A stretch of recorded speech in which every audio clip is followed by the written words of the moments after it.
Bonjour Hélène Frade, c'est l'heure de la revue de presse internationale et on va commencer tout d'abord avec cette une sur les inquiétudes des partisans de la transition écologique face à la flambée mondiale des prix de l'énergie. Les prix du charbon, du gaz naturel, du pétrole grimpent en flèche et The Washington Post voit déjà se profiler une crise énergétique massive qui risque de pousser les décideurs à renoncer à investir dans la transition écologique.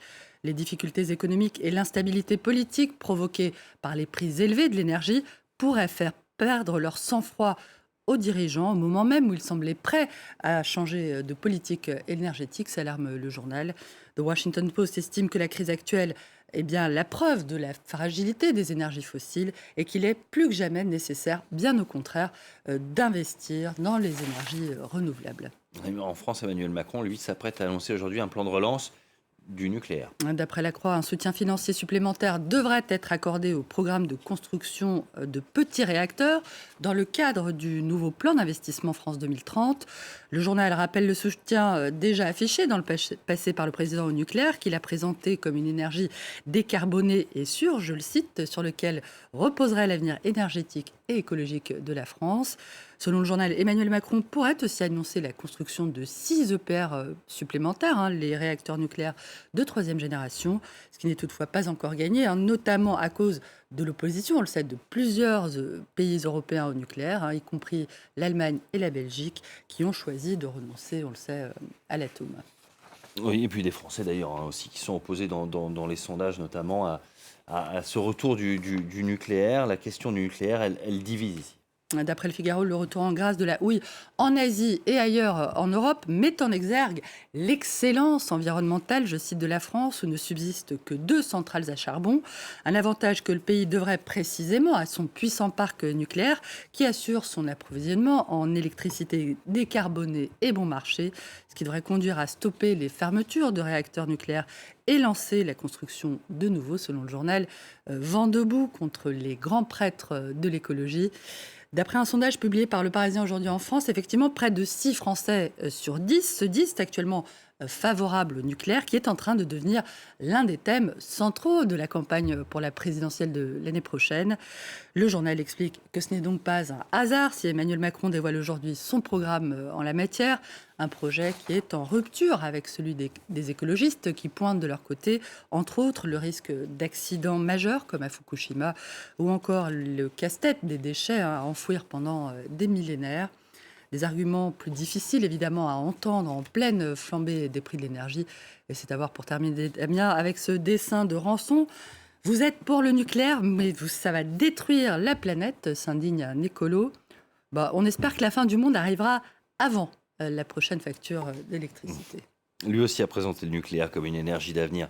Le candidat à la présidentielle, Xavier Bertrand, accepte finalement de participer au Congrès des Républicains. Après très mûre réflexion, le président des Hauts-de-France accepte finalement en effet de se soumettre au vote des militants pour le plus grand soulagement de son camp, d'après l'opinion, qui veut voir dans ce choix la preuve que la droite française n'est plus la plus bête du monde et qu'elle en a fini enfin avec les guerres fratricides. Le journal estime néanmoins que la bataille s'annonce risquée pour Xavier Bertrand, un convoi dans le dessin de Keck tenté de convaincre ses rivaux qu'ils ont intérêt à le laisser perdre à leur place.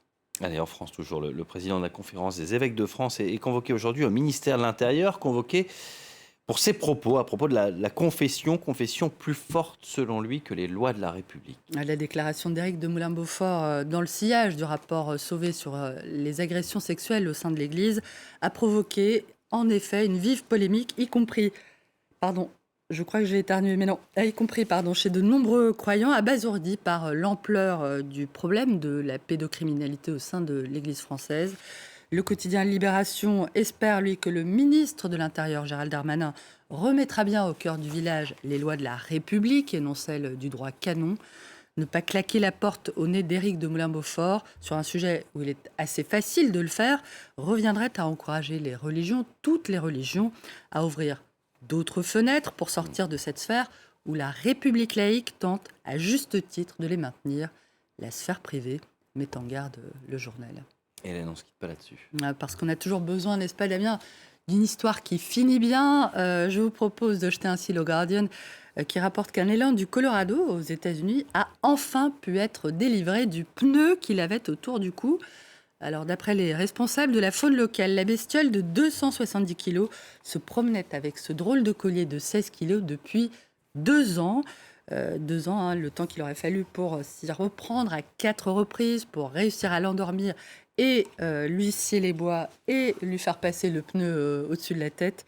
Les agents qui ont délivré cette bestiole disent avoir vu des tas d'autres animaux empêtrés de la sorte, des cerfs, des wapitis, des orignaux, des ours et d'autres animaux sauvages, coincés par exemple dans des balançoires, des hamacs, des cordes à linge, des buts de football ou encore des filets de volley-ball. Drôle d'inventaire. Ouais, merci beaucoup.